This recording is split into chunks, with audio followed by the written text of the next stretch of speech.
Hello and welcome to the Near Dark Podcast, episode 94. And today we're going to be talking about Exit Humanity.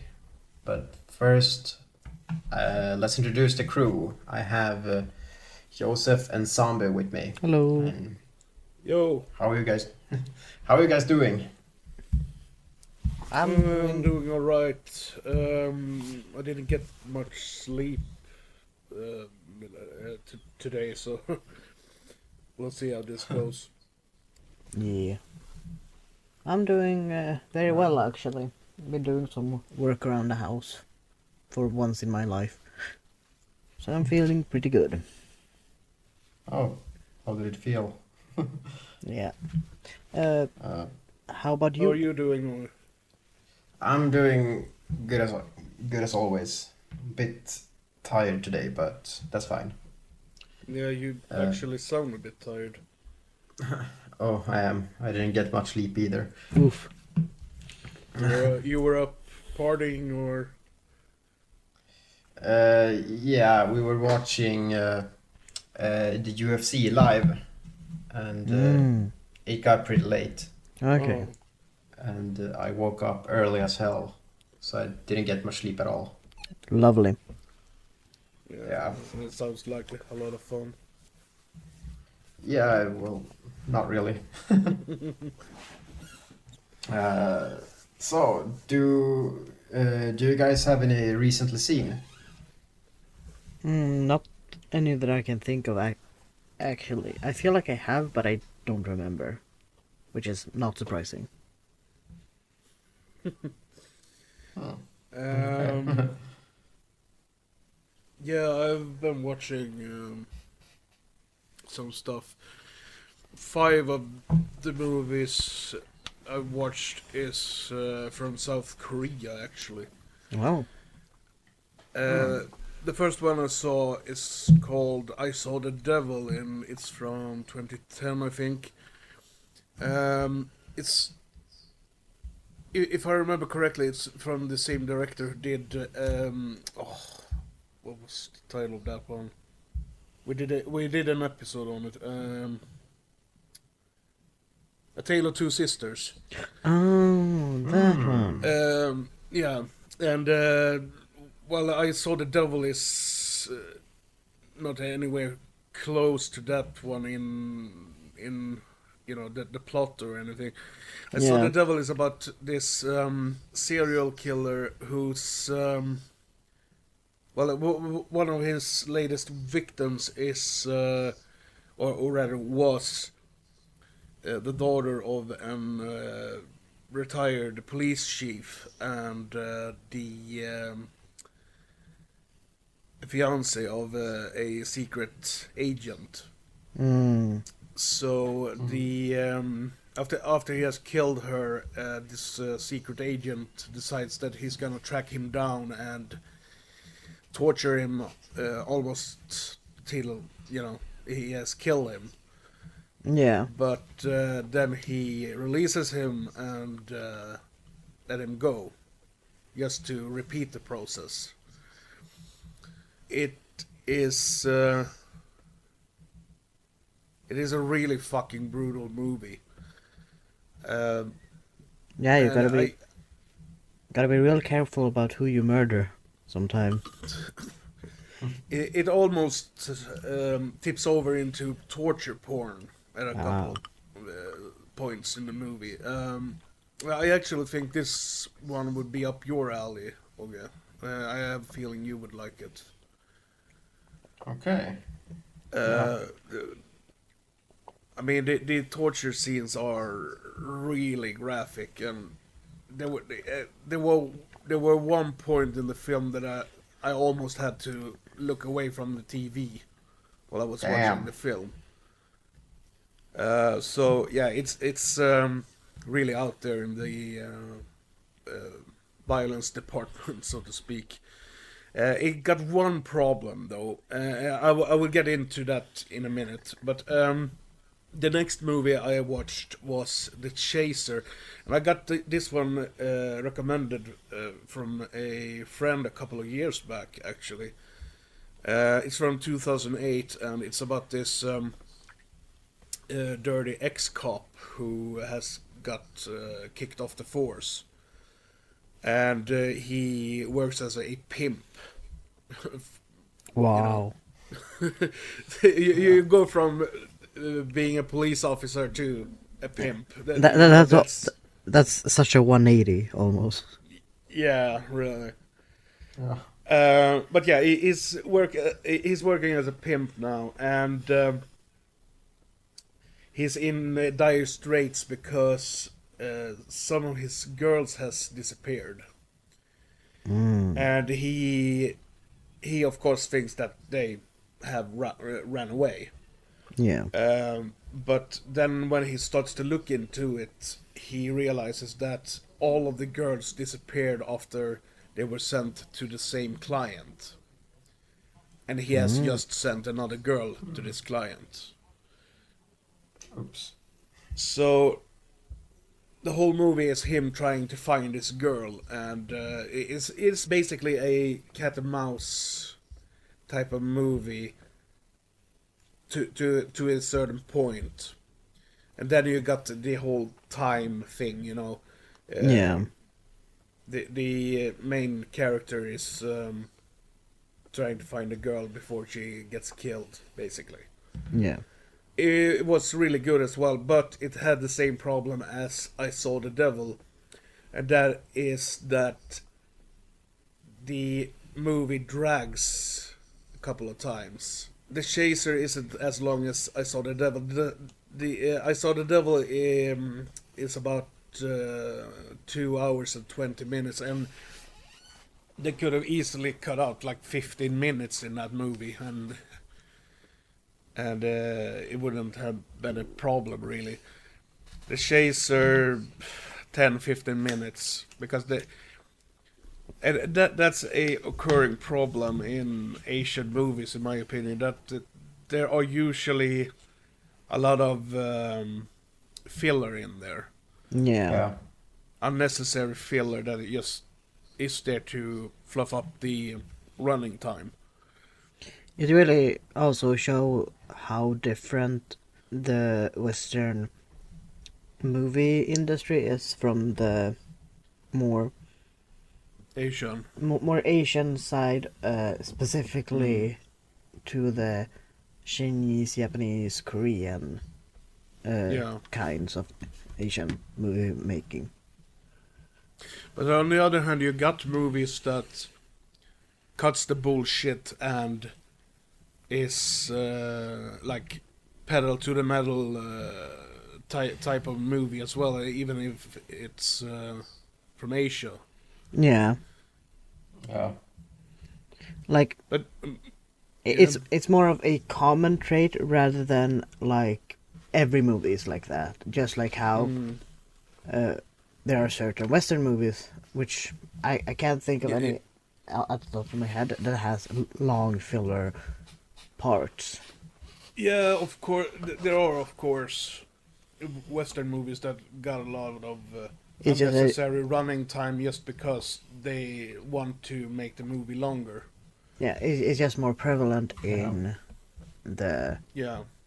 Asian. Especially the horror movies from Asia from the 2000s. A lot of them has like an ending that it goes on for like 20-25 minutes just to explain the plot of the film, because there is a twist in the movie and it needs to get explained, but instead of doing it in like 2 or 3 minutes, they drag it out to 25 minutes. Yeah. Yeah. It may be also a difference in how you consume media, simply. Who's to say? Yeah. Also, that type of Asian horrors are typically like very psychological horrors. Yeah. They are very slow paced. Yeah. Yeah, they usually are. There are exceptions, of course, but... Yeah.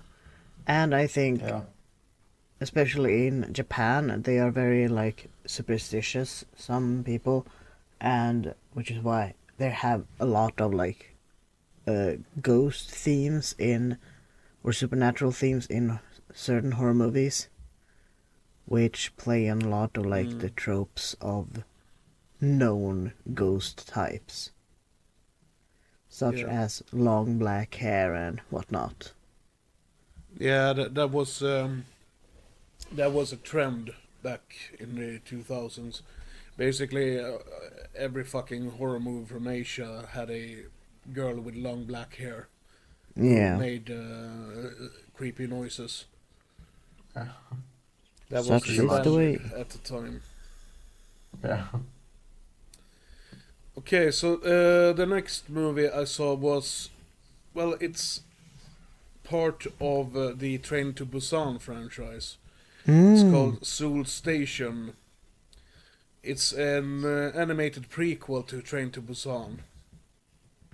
Okay. And according to my old review of Train to Busan, which I saw back in 2017, I think, I wrote that I was gonna come back to Seoul Station as soon as possible. And apparently, as soon as possible means 5 years in my world. So I finally have seen Seoul Station. It is. It's okay. It's not. It's not a necessary movie whatsoever, and it is basically a cash grab of Train to Busan. But as you know, a filler movie to the franchise, it's all right. Mm. I mean, I didn't want to go do anything else while I was watching it, so I mean that's a plus in my book. Always is. But it takes place one day before Train to Busan, according to sources I've read. But that doesn't really make any sense because I rewatched Train to Busan after I had seen Seoul Station, and Train to Busan. I mean, at the end of Seoul Station, it is complete chaos at Seoul Station. At the beginning of Train to Busan, which kicks off at Seoul Station, it is basically desolated, and it's very early in the morning. So I don't know the logic behind that, but I don't know. Yeah. And Train to Busan, my review of that is that it's the best zombie movie from the 2010s. I don't have to say anything else besides that. That's very high praise. It's a 10 out of 10, even 11 out of 10 movie. It's so fucking good. Well, now I gotta put it higher on my list of movies I will watch in the eventual future. Well, it got everything you want. You got characters that you like, characters which you don't want to see die. You know they will die, Yeah. but they are so likable that you don't want to see them die. You root for them. It got some humor to it. It got almost non-stop action. You got small, brief moments when you get to, Yeah. exhale for a couple of minutes, and then it's back to the action. And it's so fucking good. If you guys haven't seen it, you really need to watch it. Yeah, I'm not like an avid watcher of zombie movies, but from watching just horror movies in general, it's not always easy to make characters that you actually root for and don't want to die, Yeah. even though you know they will. And that alone, I think, is a commendable feat. Yeah. Also, the zombie genre is so oversaturated nowadays. Yeah. So, I mean, if you're gonna make a zombie movie, you really need to make it stand out from everything else. Otherwise, what's the point? Yeah. Very much so. Yeah. And after I had seen Train to Busan, I sat down and watched the sequel, Peninsula. And yeah, It's a movie. It's a movie. It's not 11 out of 10, I hear. No. This is a prime example on how to not make a sequel. There, I mean, okay. So I thought Peninsula was all right. It's as an action, as a zombie action movie with a lot of stupid things happening in it. Some of it made me scratch my head. And there's a whole sequence, a car chase, which looks like a cutscene from a video game. Nice. I mean, in Train to Busan, you got likable characters, you got some humor, you got action, almost non-stop action. In Peninsula, sure, you got a lot of action, but basically none of the characters are likable. The humor is very minimal, and the whole movie is just darker. And some of the action scenes, like I said, it looks like a cutscene from a video game. And I was actually disappointed in the sequel. That's sad. Yeah. Like I said, it's a prime example of how to not make a sequel. Yeah, as a lot of sequels are, unfortunately. Yeah. Yeah, but at the same time, it was the same team who did the sequel, who did Train to Busan. So I mean, they obviously know how to do something really great. Yeah. Yeah. But also at the same time, I think something great movies do suffer from is if you're gonna make a sequel, it's very hard to do so because of how good the first one was. It's hard to like step that up in a certain way. I wonder if they plan to do a sequel or if they just did the sequel because of the success of the first film. Yeah. Yeah. You know, the first film got a lot of praise and it was a smash hit at the box office. And if a lot of people like it, some people will ask for a sequel and Yeah, well, Yeah. the production company wouldn't care if anyone was asking for a sequel. If it is a smash hit at the box office, they will make a sequel no matter what. yeah. Yeah. You know, the companies goes where the money is. Yeah. Yeah. Like you can make a good sequel to great movies, but the majority of the time, sadly, it is not the case. Because of like the expectations and the feel you had watching the first movie. There are exceptions, of course, but Yeah. And it's even more devastating when it is the original, like, crew doing it. Yeah. Because, like, Yeah. you made it. How can you miss the vital parts of what made the first one good? Yeah, exactly. But yeah, I don't know. Perhaps they were sleeping at the job or something while they were writing the script. I don't know. Yeah. Anyway, the last thing I'm gonna talk about on this episode, I got 3 more movies that I'm gonna talk, but I will talk about them on the next episode because we are recording that back to back with this one. The last movie I'm gonna talk about is Horror Hotline: Big Head Monster. Let that title sink in. Okay. It's a title. Low budget. What did you say, Ogge? That sounds old and low budget. It does. Yeah, I would say you are correct. I think it's from 2001. I've had this one on my to-watch list for 3 or 4 years, I think. 5, perhaps. Damn. It's a horror movie from Hong Kong, and it is about this documentary crew who are at a radio station in Hong Kong to make a documentary on them. And while they are there, they visit the radio program Horror Hotline, in which people can, call in and talk about their experiences of supernatural, scary things and stuff.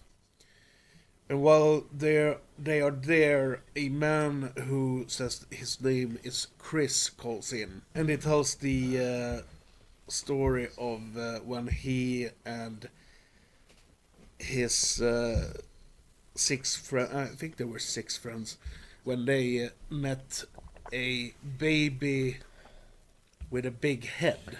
And Okay. after that call, people starts to call into the radio station and tell them about their own experiences with meeting this big-headed baby monster thing. So the reporter who is with the documentary crew and the producer of the radio show decides to investigate the phenomena. But as they do, things starts to happen, and yeah, it's a real slow burn, From and it is very, very weird. But from the sounds of Okay. it sounds worth watching. Question mark. I'm not sure about that, but it is up on YouTube if you guys want to check it out later on. Nice. Okay. It is in Cantonese, but there are English subtitles on it, on the YouTube video. I saw this a couple of weeks back, and I actually don't remember much about it. I remember it being really weird, and it is a slow burn. And Okay. yeah, I don't know what else to say about it. It got a handful of creepy scenes in it, from what I recall. But you guys should check it out and report back on it. Yeah. Sure will. Was that all you had Yeah. to say for this episode, or are there any more movies? No, I'm trying to I'm trying to think of something to say about Horror Hotline, but I can't come up with anything. I mean, it's a real oddity of a film. It's one of those Asian movies no one talks about, Mm. and I don't think people really was talking about it back when it was released either. Okay. I mean, outside of Asia, I mean. Yeah. But yeah, it's a real oddity of a film. And like I said, it's up on YouTube if you want to check it out. It was there I was watching it, so. Yeah. But yeah, that's everything I had to say for now. Yeah. Okay. Did you have anything, Augie? Yeah, I watched the Dahmer show on Netflix, Oh, and it is pretty damn good. yeah, I've heard a lot of praises about it. Yeah. It's well, it's about Jeffrey Dahmer, so it's naturally it's pretty fucked up. Yeah, Yeah. And it's I think that I think- series got some backlash from the victims' families. Yeah. I read something Oh. about that. They were not Oh, asked really? about the movie, Yeah. and thusly did not consent about having their breakdowns about confessing to them, or rather just their breakdowns while confronting Dahmer, actualized by an actor and whatnot, and Yeah. they oh, got I think Netflix pushed it really hard for people to watch the series. So the second you got watched a random show on Netflix, they would recommend it. And I think that is how they basically found out about it. Which is not a fun thing to have happen to you. Yeah, that sounds fucking awful. Yeah. I mean, sure, if Yeah. Netflix had reached out to them and said, okay, here's the deal, we're gonna make a TV series about Jeffrey Dahmer, blah, blah, blah, blah, blah. That would have been one thing, but Yeah, and doing they- it like that, that's just a shitty move. And the fact that Yeah. they didn't like give them any of like the money the show made. To like show Okay, that's kind of pissing me off. Yeah. Because in the show, like in like the final episodes, I think there's 1 or 2 full episodes about the family suing, how they're suing everyone who tries to use, write a book or anything about Dahmer, because they yeah. want the victims to be remembered and not him. Yeah. So they made 2 episodes about the families, having to fight to get paid, and then they rip off the families. Themselves. Wow. Yeah, exactly. Like there are so Well, many the- like the- the- documentaries and such. So this felt also very unnecessary to begin with. Well, Yeah. that is just taking a piss on them. Oh yeah. Wow. But the- that the- kind of lowered the. That kind of lowered my. I was gonna give it like 8 or 9 out of 10, but I think it's just a 7 now because of that alone. Like due to the lack of respect. Yeah, the fucking hypocrisy. Yeah, I was gonna say that the show, like, the thing that I didn't like about it is towards the end, it kind of drags out and it tries to get, pretty political and I guess woke. Mhm. And then they do that as well. Yeah. Yeah, that's. Like the nerve. Yeah. Other than that, it's a really good show, though. It's very disturbing. Like it's very well produced for what it Yeah. is. Yeah, well acted too. Yeah. The guy who plays Jeffrey Dahmer he does a great performance. He's just really good as that awkward guy. Yeah. And you never really know what's going on inside his mind. Mm. It's actually kind of fucking scary that people like Dahmer, Gacy, Bundy. Bundy, and dudes like that have existed in real life. Yeah. And also another scary part, which is not really as scary, but how romanticized they are. Yeah. Like, because of this show, there are so many like, Ted Bundy was so good looking. I wouldn't mind dating him and whatnot. Like, really creepy stuff. Well, you would have gotten a pipe shoved down your throat. Yeah. Yeah. Same thing with that Dahmer guy. He got a lot of fan mail and stuff Yeah. while he was in prison. There are some And, crazy like, people out there. Yeah. Like it's like the thing it does that's like worse than people who make horror movies can come up with. Yeah. Like he had like a 14-year-old boy and drugged him, and then he drilled a hole inside his skull and poured acid into his brain. Mm. What? Like, yeah, Oh. he tried to make him a zombie. I'm Because, not really that read up on Dahmer. I know who he was, but Yeah. I haven't really read up on his crimes. But that, yeah. Yeah. Another. And what's worst about that point is that kid was alive for he survived, but he was fucked up.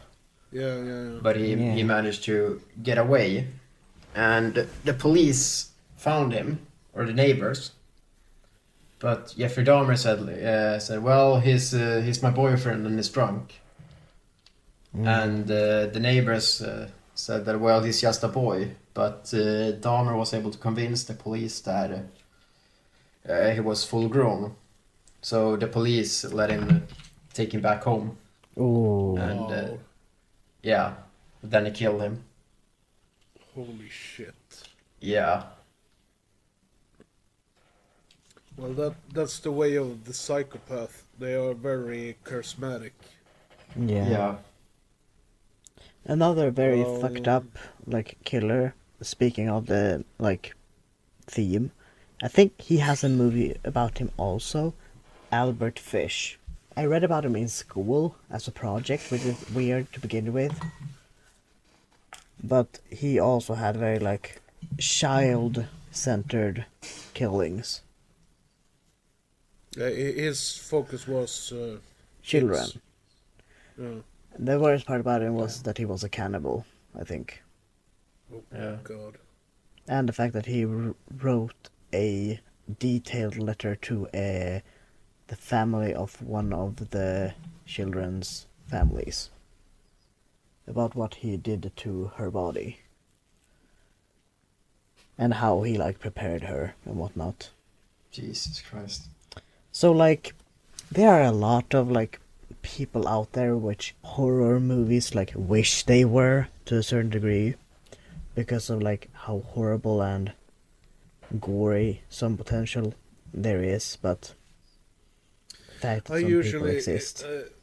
when people complain about horror movies being scary, or ghost stories being scary, or podcasts being scary, or triggering, or whatever, and people ask what is the scariest movie you ever seen, or the scariest story I ever heard, Yeah. they usually respond with none of them, because reality is a hell of a lot scarier than any writer can come up with.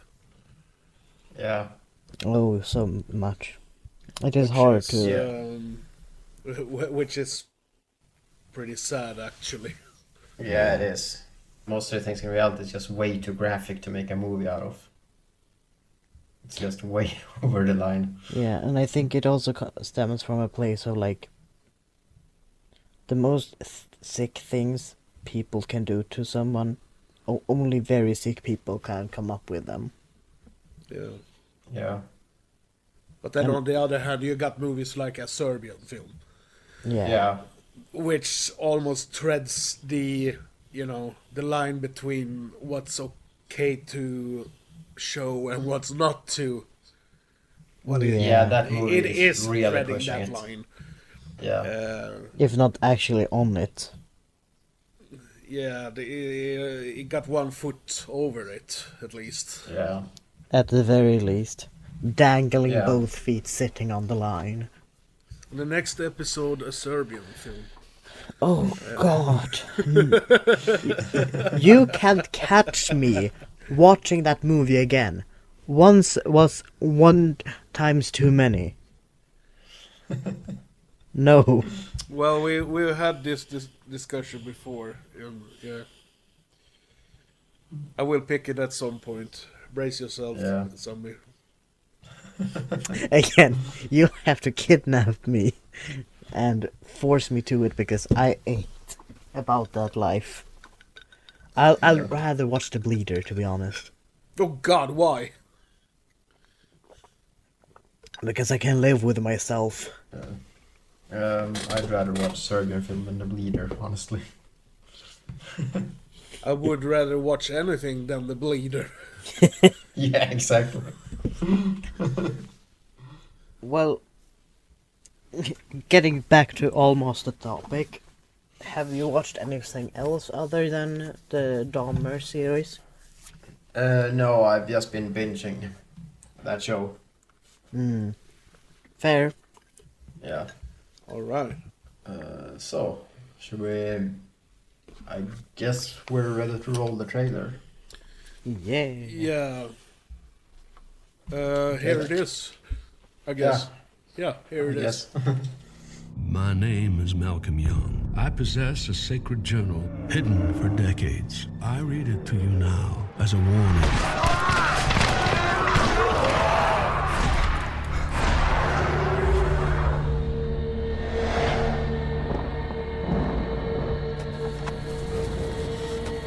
It all started at the end of the war. I have come home to find my family in chaos.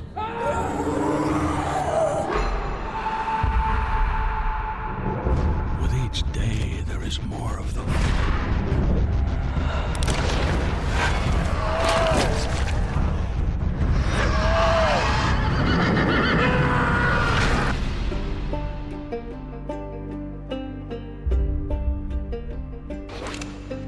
Can't kill a man who's already dead. I kill lots of men who are already dead. I could use a fellow like you. It's my sister. She's been taken. Taken by who? General goes by the name of Williams. These men ain't hardly human. Not anymore. Howdy, boy. You used to fight with us? Why don't y'all go play your war game somewhere else? Son, I would have chose my words more wisely. What the hell they doing here? They're weeding us out one by one. Seeing who can survive it. Come on, we gotta go. Edward! We gotta get out of here. Are you leading us? I know where we can go. We mean you no harm, man. Our friend is badly wounded near death. The wound gets infected, he will die. He needs to rest. It gets better than this, Edward. I thought I had survived the worst days. Ain't no one can teach you how to take the life of another man. But you learn how, and you live with that.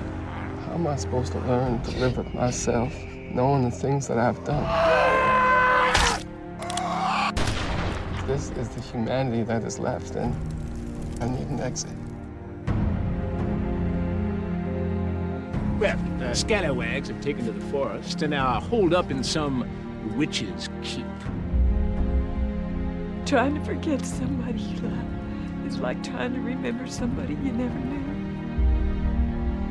Keeps craving flesh. Other than that, it's beyond my science.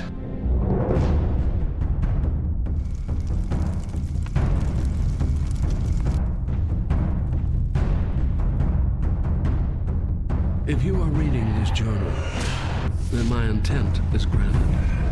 This is Edward Young's untold story of the living dead.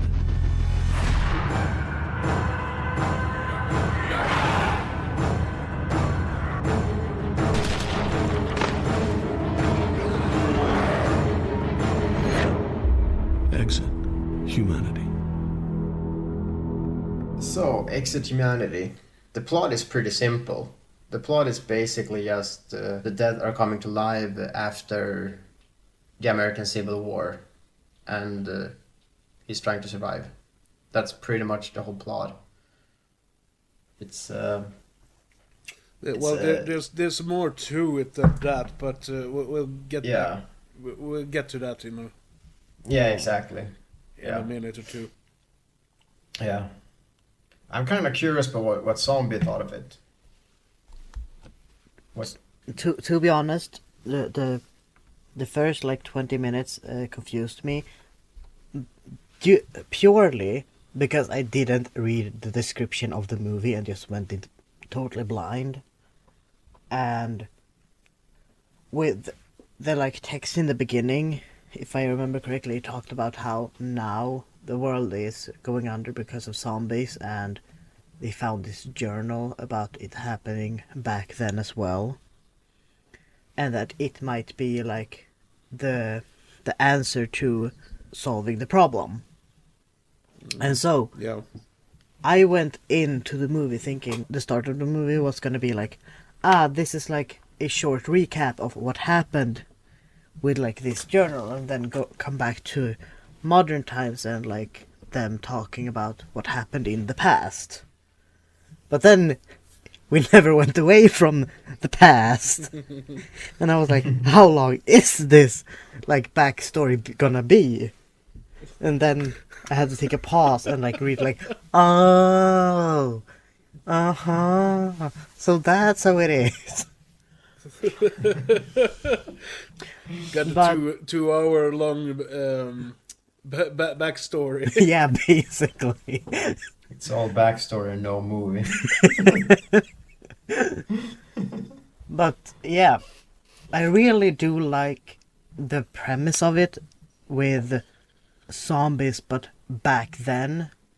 It really solves a lot of like some plot holes with why is the military absolute dog shit? Why are they not doing anything in like modern time movies? Like, do you think that the military is so easily like downable?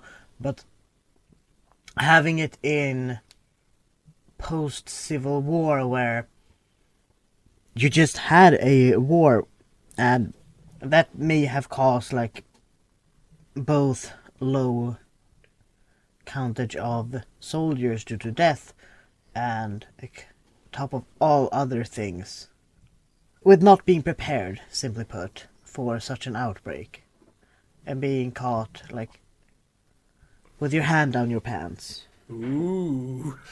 And which is why the time frame of the outbreak works really well in creating like, oh no, we're all gonna die. And yeah, It's a really unique zombie movie. it really is. Yeah. And it doesn't go like the full on like, what if the zombies were this or that, like, but simply going, well, It's what? very heavy on the story and developing the characters. Yeah, And, yeah. You know, even though it is a zombie movie at its core, Yeah. there's not a lot of gore and gut munching in it. Yeah, Which it makes it stand even further from the typical zombie movie. Yeah, they make it pretty Yeah. clear, like, oh, as long as you don't get, like, in close combat with them, and you have a gun, you're good. Or you can just run real fast and be real quiet, and you're solved. And so, stay in the forest. And that's also a thing with it being, like, in the old time, is that people lived really far away from each other, and you didn't have like such densely populated areas as today. Like, sure, they existed, but not in the same capacity. And I really liked the journal aspect of the whole movie, where they like put like chapter this, the one, or they knew. I really liked the structure of the film. Yeah, very much so. With the movie basically being told like a diary or a novel. Yeah, like the narration is very, very good with like the old man voice. It did. Yeah, that is Brian Cox, by the way. And okay, do you know who he is? You should know who he is. I recognize him so much, but I can't place him. He does the voice for the director in Manhunt. Oh. Nice. And he has It's not at all. been in a shitload of movies and TV series and stuff. So Yeah. he also Yeah. does the voice for one of the main bad guys in Killzone 1, 2, and 3. Oh. But also having the only one downside I would say about having this narration and journaling is that you don't really fear for the main character's life until the like very end, because how else is a journal gonna continue without like him and his thoughts? But I never thought about that, but yeah, you're correct. but Yeah. it worked because of very early on with you seeing how much he changed due to all of the death of both his loved ones, but also people that he knew, like his neighbor and whatnot, and how detrimental that was to his psyche, and how much he's changed as a person. So instead of fearing for his life, you started like, not necessarily if you cared or not, but you started to fear for like the people around him. The second, like in the other half of the movie, where he made new connections with new people like Eve or Isaac, and you started like, if they die, then what with him? Because of like how he almost died several times with simply the loss of his wife and son.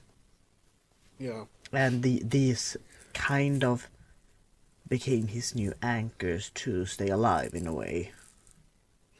Yeah, that's what I meant with there's more to the story than what Ogge said in the plot description. Yeah. I mean, the story revolves around losing loved ones and finding a new meaning with life after going through something like that. With the whole zombie apocalypse as a backdrop for the story, but instead of setting it in modern times, it's set in the later half of the 1800s.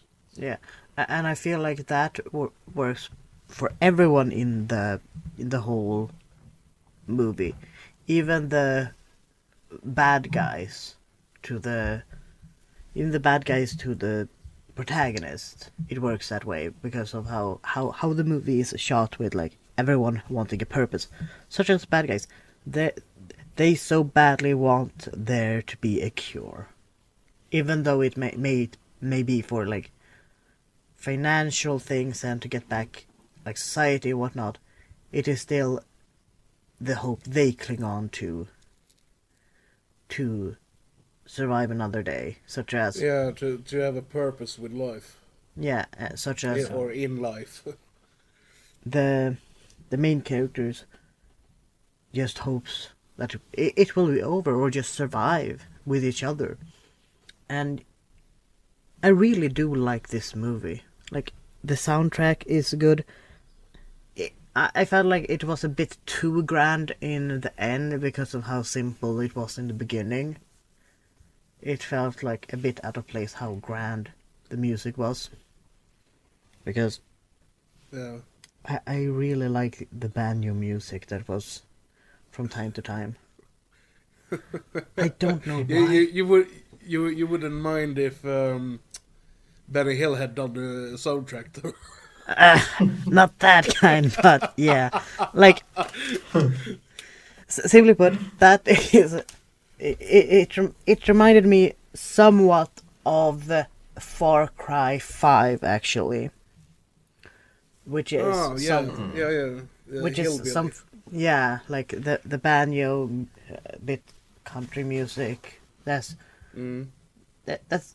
not like extremely in your face, but it's a mood setter in a way, and that's partly what sold me to actually play Far Cry 5 to begin with. So like the second I heard like a similar tune of banjo playing, I was like, good shit. And just there were moments in the movie that were like very dark in the setting of light, simply put, that I feel like they could have fixed, even though like they did work very well with the light they did use, such as torches, candles and whatnot. Some moments felt I actually think that was on purpose, because it is set in the later half of the 1800s. Yeah, So, I just felt like some moments could have been made lighter but still remaining dark, because the Lord of the Rings used it very well. Like, they had very dark moments, such as a full on war in the middle of like a rainstorm in the middle of the night, and you still could see what the fuck was happening. It just not have a completely black but there screen. there was a multi-million-dollar movies. This one, I think, they had 300,000 Canadian dollars. I think That's not a lot of money for a 2-hour-long movie. I just feel like they could have done some editing to it. Is all. Like it's not like a make or break it of the movie. I feel because of just the characters, the story, the sound, and all of that. But it would have been nice due to certain parts that didn't need to be extremely dark. Some parts worked really well in the favor of complete blackness. That is the biggest and probably only gripe I got with this film, really. That it's too long. Like I said, it's just under 2 hours.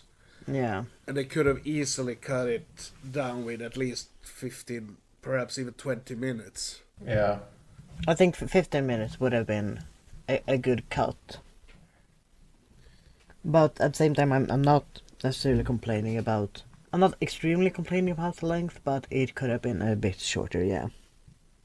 Yeah, so some of the plot points in it drags a bit and could have been handled a bit different, I think. Yeah. And some scenes could have been shorted down a minute or two. Yeah. But overall, I mean, most of the things you've said I actually agree on. I mean, in the ocean of zombie movies that are out there, this one stands out quite a bit. Yeah. Yeah. As earlier mentioned, you have to do something to stick out, and I feel like this one did very well in sticking out. It does it pretty cleverly, so like it makes great use of the Civil War era. Yeah. And yeah, it's a great place for a zombie movie, and nobody's ever thought about it before. Yeah.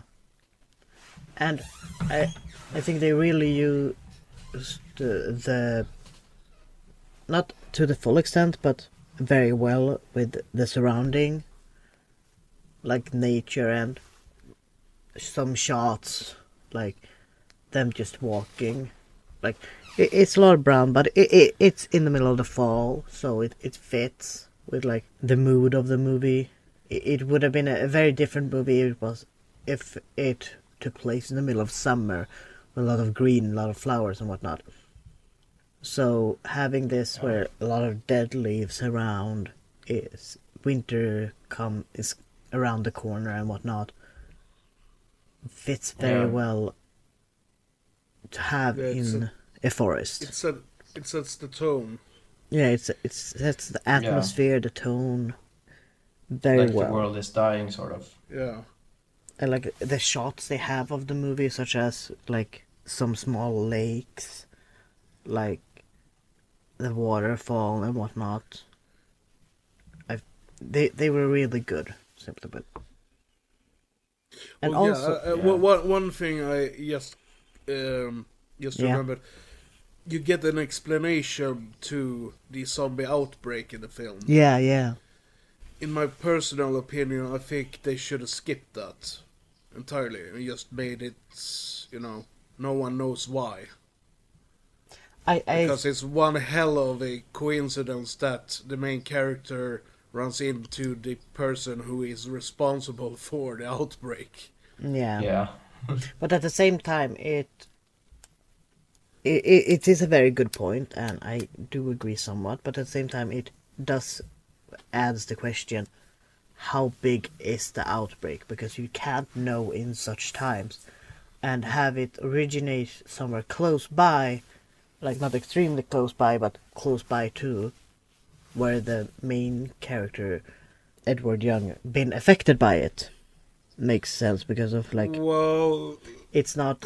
On the other hand, I get what you're trying to say, but on the other hand, I don't think Edward Young and his family lived like 200 meters from the front line of the war either. So no. So he met the undead at the front line as well. Yeah. So the outbreak must be pretty big. Well, At he the also very least mentioned like nationwide. he was on his way to like this waterfall which he saw during his fight, and his house is between that. Like the witch's house is between that and the waterfall. Yeah. So it must have been like, I don't know how long the whole thing was, because like Wasn't it if like I- the movie starts off 1865, I think, and then Yes. after the prologue, it has gone like 6 years or something. I think it was 1 week. He went home 1 week after like the fighting ended, I think, or like I 1 thought week it was after. 6 years. What the fuck? Yeah, it was 6 years then. But like I think it Yeah. was a certain number of years after the war ended, and I don't know if some people just continue to fight even if the war did end, and whatnot. But he had been home a certain number of like weeks after returning home. Okay. That Okay. the whole thing started, which does make sense due to how slow the zombies are walking, and also the fact that they didn't use the word zombies in the movie was also good. I know a lot other shows do it, but it made sense thematically for this one as well. Yeah, zombies were the thing until like the early parts of the 1900s. Yeah. But going back to like them knowing about the outbreak, like the whole explaining that it had happened like a lot, like in different cultures, felt unnecessary. But also him meeting her, I think it works in this movie due to the fact that in any other zombie movie, if you found the one that was the cause of either the outbreak or the cause of you losing some of your family, there would have been shouting, there would have been blood, he would have murdered her like in any other movie or show about zombies. And this one centered very much about surviving and getting over loss and whatnot, and Yeah. him in a way forgiving her to simply survive and not hold on to resentment and death. It felt very refreshing seeing that, how he didn't immediately go to shout at her and threaten her life and whatnot. Be like, you're the reason why all this happened, go fuck yourself, I'ma kill you and whatnot. Because I feel like that would have certainly happened in a modern setting. Yeah. And it did show the characteristics of Edward Young more, in how tired he was in The Fight to Survive, that he was mad at her, but he was more sad than mad, I would say, at the loss of his family. Yeah. He was more Yeah. sad about the loss of his family than he was mad at her for causing it. Because in a way, due to the history of what happened, he understands her reasoning due to them being so very close to his own heart with her loss of her sister. Yeah. And like he gets that. He was very mad at the undead, and he had to kill them a lot. And yeah, I think it could have been cut out, but I think it works really well in the movie regardless. Yeah, I'm not saying that it doesn't work. What I'm saying is that it's one hell of a coincidence that he Yeah. meets her. So Yeah. Yeah. it yeah. It certainly is. I'm not gonna lie. That is like a big stretch that the one person journaling his like experience in the zombie outbreak also coincidentally happens to meet the person to be responsible for it and have a detailed history of earlier outbreak. That is a very big stretch. I do agree with that.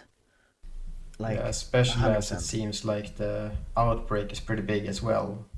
So it's it would be one thing if it was just this local area Yeah. that the outbreak, but it seems to be, you know, at least across the nation.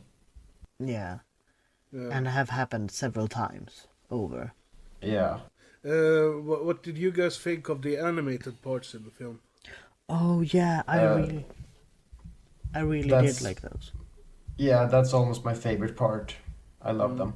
Like, they were really well made, and the fact that they like had them only at certain parts of the movie, such as the start of a new chapter,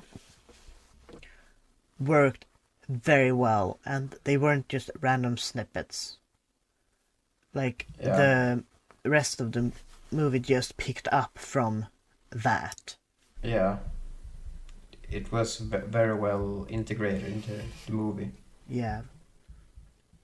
And very well made on top of that. Oh, certainly. I don't think I could necessarily have seen a whole movie in that style, but the way they worked it into the movie was very good. Yeah. Yeah, I don't have anything to add to that. I totally agree. I really like the animated parts. Like, well, shit, what am I supposed to say now? Yeah, sort of. That's one thing that really makes it stand out too. Yeah. Those animated parts. Yeah. I personally think that they used the animated parts instead of shitty CGI effects to show gore. Yeah. Because there are more gore in the animated parts than there is in, the rest of the film. Yeah. Yeah. And the fact that they used it sparingly worked very well in its favor. But I will not take up the whole damn show. I'm also anxiously waiting for what the rest of you peeps have to say, so I can peek in on you guys instead. But yeah, I don't have that much to add. Actually, you have basically taken all of my talking points. Eat shit. So, but yeah, I mean, like we said already about 1,500 times, it is one of the more unique zombie movies out there. If someone goes into it with the expectation to see, guts flying all over the place and blood and gore and people getting ripped apart and so on, they will be very disappointed, I think. Yeah. Yeah. Like I said, it is a bit too long for its own best. Yeah. I mean, they could have easily cut down it with 15 minutes. And in my opinion, perhaps even 20 minutes.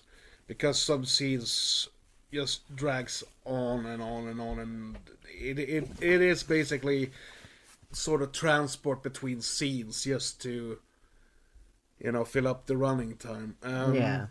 But there's a lot of good stuff in there as well. Yeah. I mean, if you watch the movie as a more of a drama with the zombie apocalypse as a backdrop, it works really well. Oh yeah. In my opinion, the acting is overall really good, but there were a couple of times I was like, oh, that was rough line delivery. Yeah. And like we already touched upon, I really liked Brian Cox's performance as the narrator. I mean, it's not a really hard job, I guess. But I really like Brian Cox as an actor. So the movie gets a plus points just because of him being in it. And Bill Moseley as the General Williams, I think his name was really good too. I mean, he was... Bill Moseley usually plays really over-the-top characters, but he was very... What's the word? Calm. Yeah.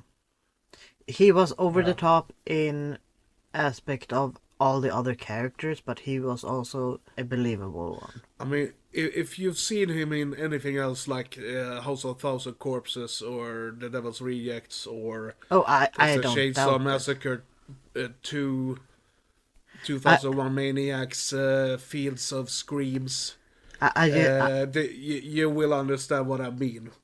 I just think that he's so, like, up there that even when he's calm, he is very noticeably still. Yeah, well... Not that it didn't fit the character, it's very much did to, like, portray the desperation he felt.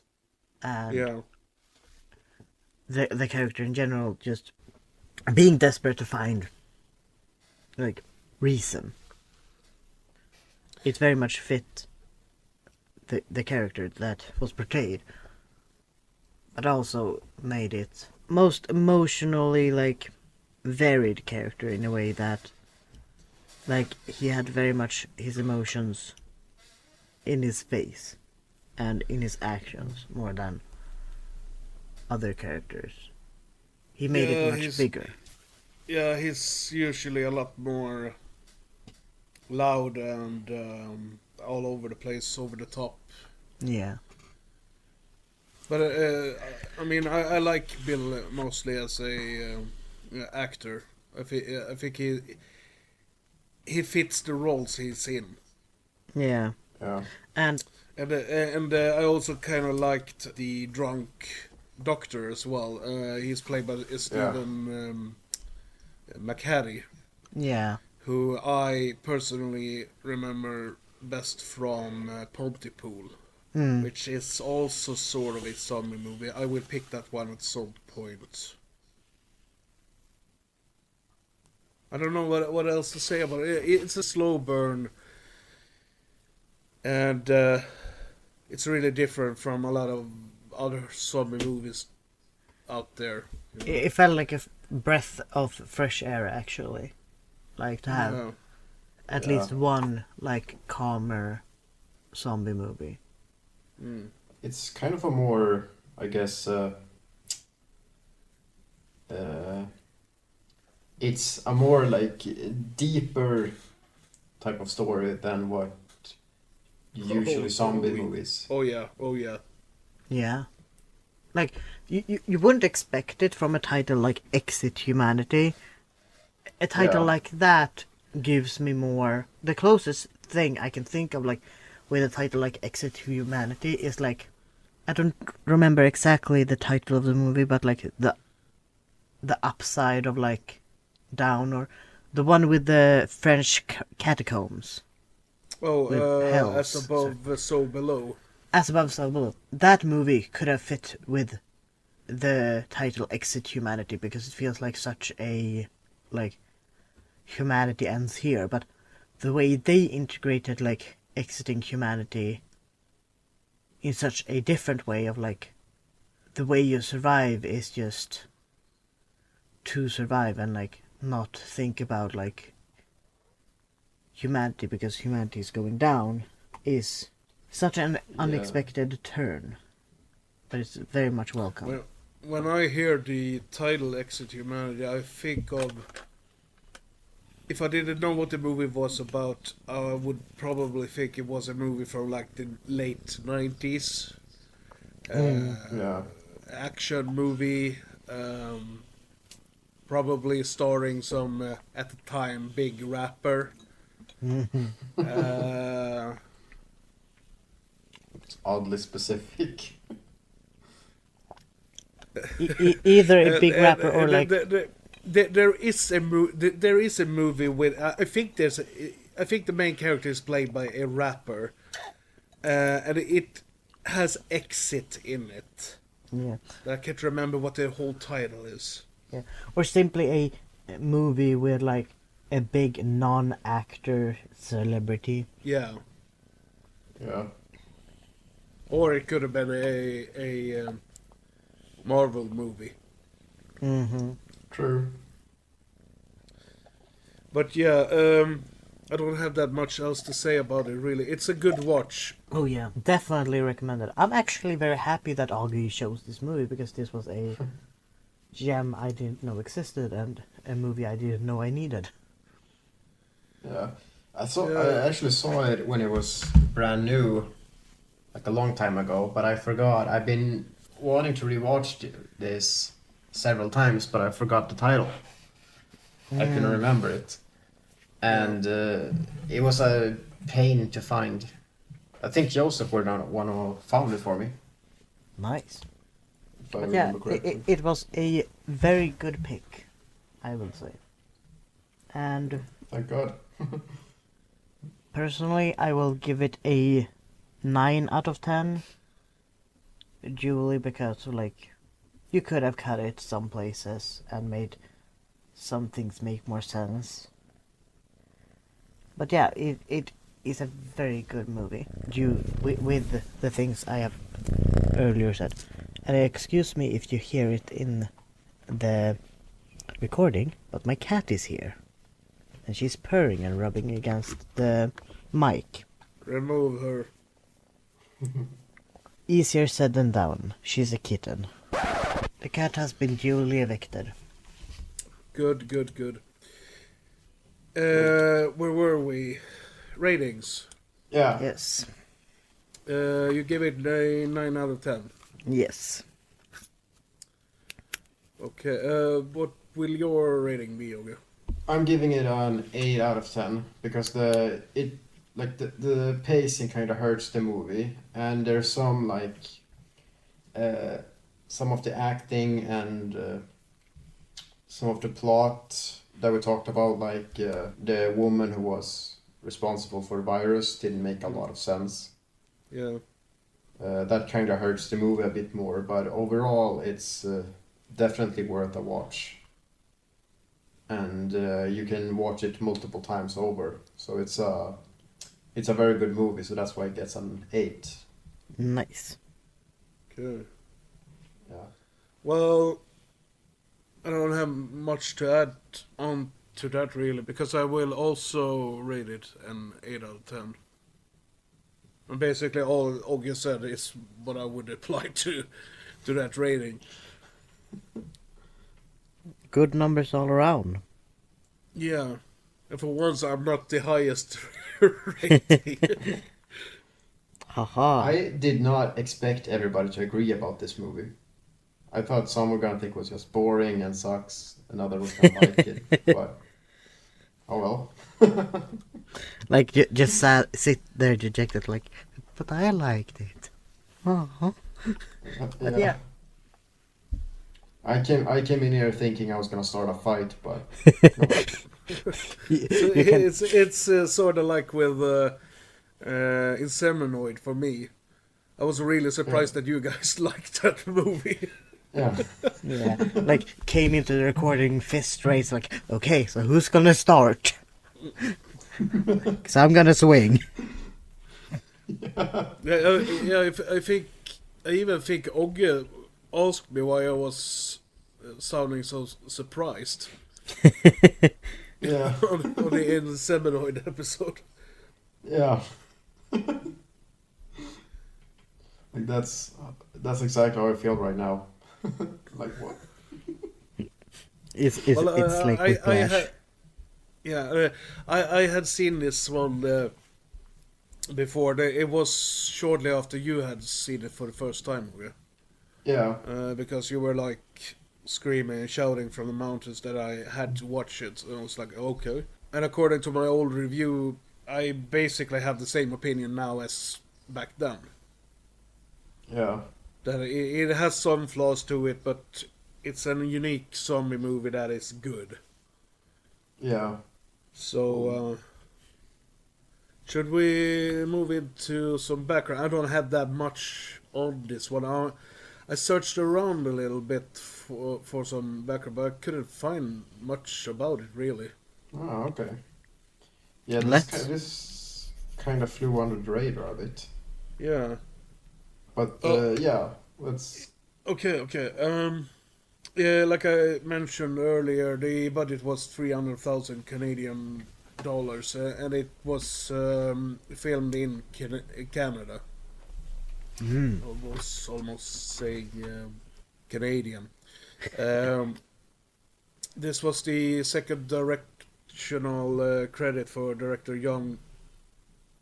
I don't know how to pronounce his last name. John Geddes.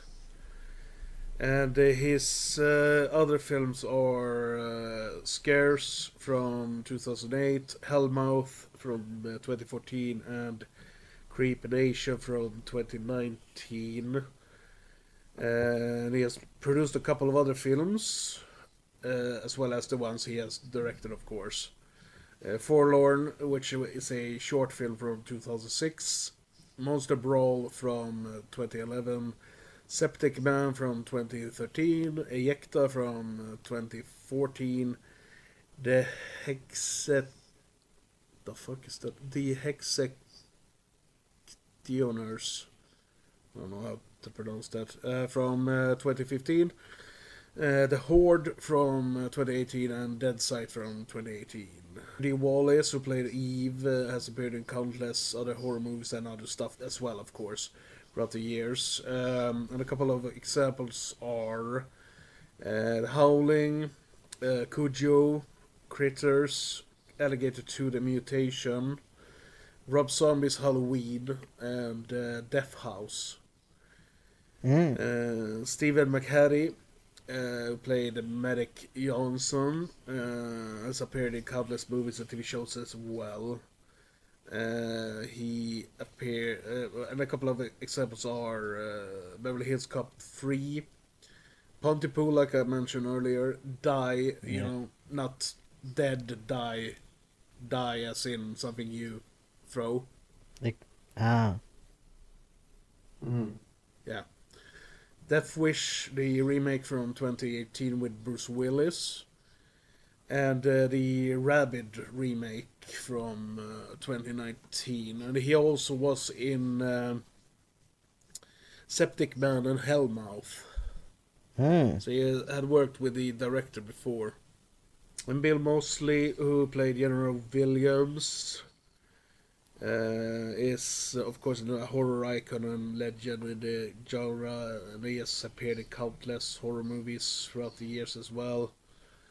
Examples of that: The Texas Chainsaw Massacre 2, The Blob, the remake from 1988, Silent Night, Deadly Night 3, Better Watch Out, Night of the Living Dead remake from 1990, Army of Darkness, House of Thousand Corpses, The Devil's Rejects, Rob Zombie's Halloween, 2001 Maniacs, Field of Screams, Texas Chainsaw 3D, and Death House.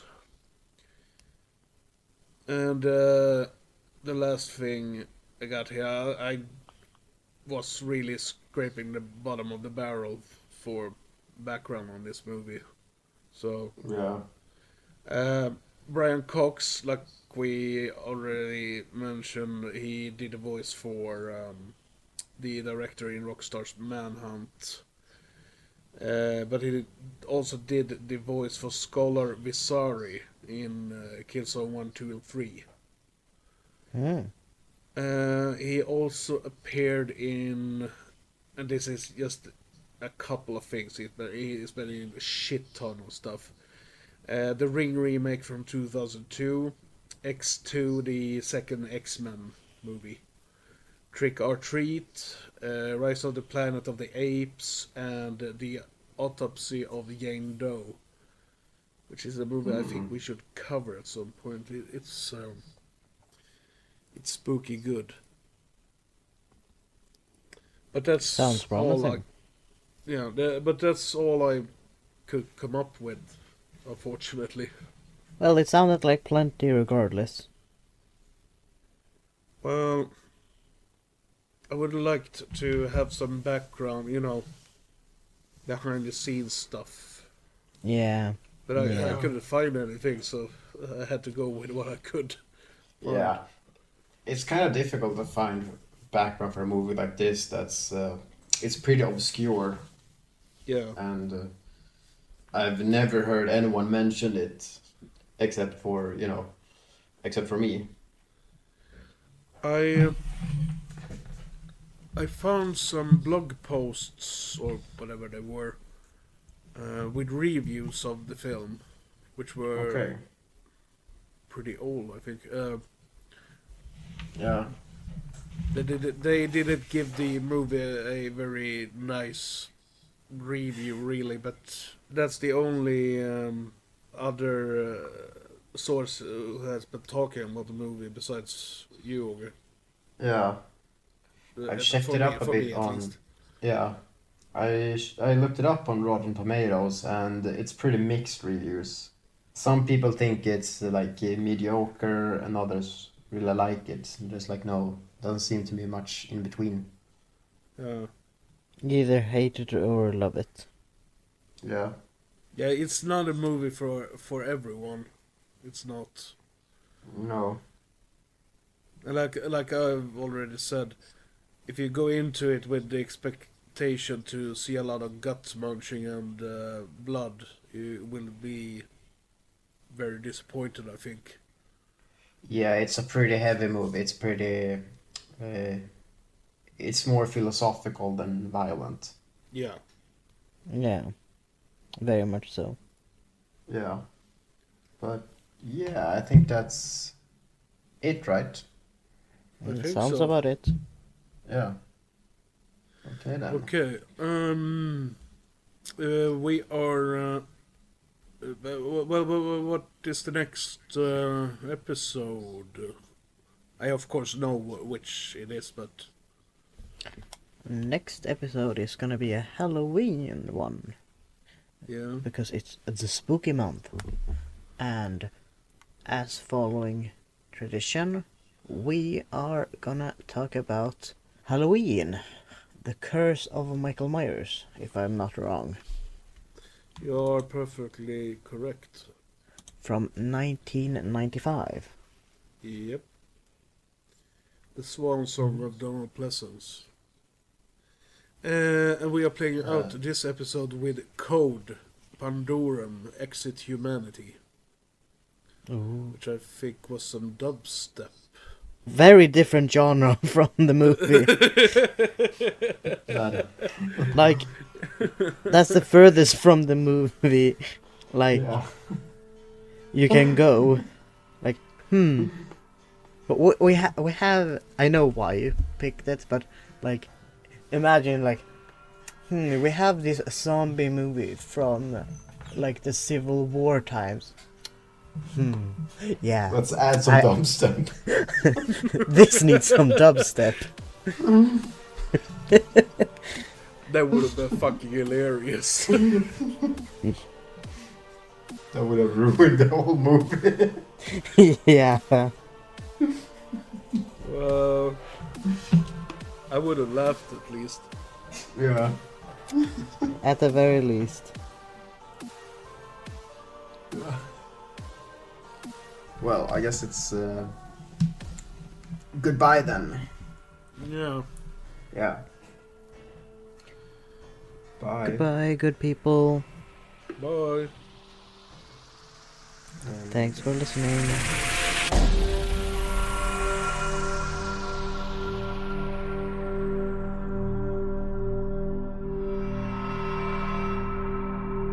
Exit humanity.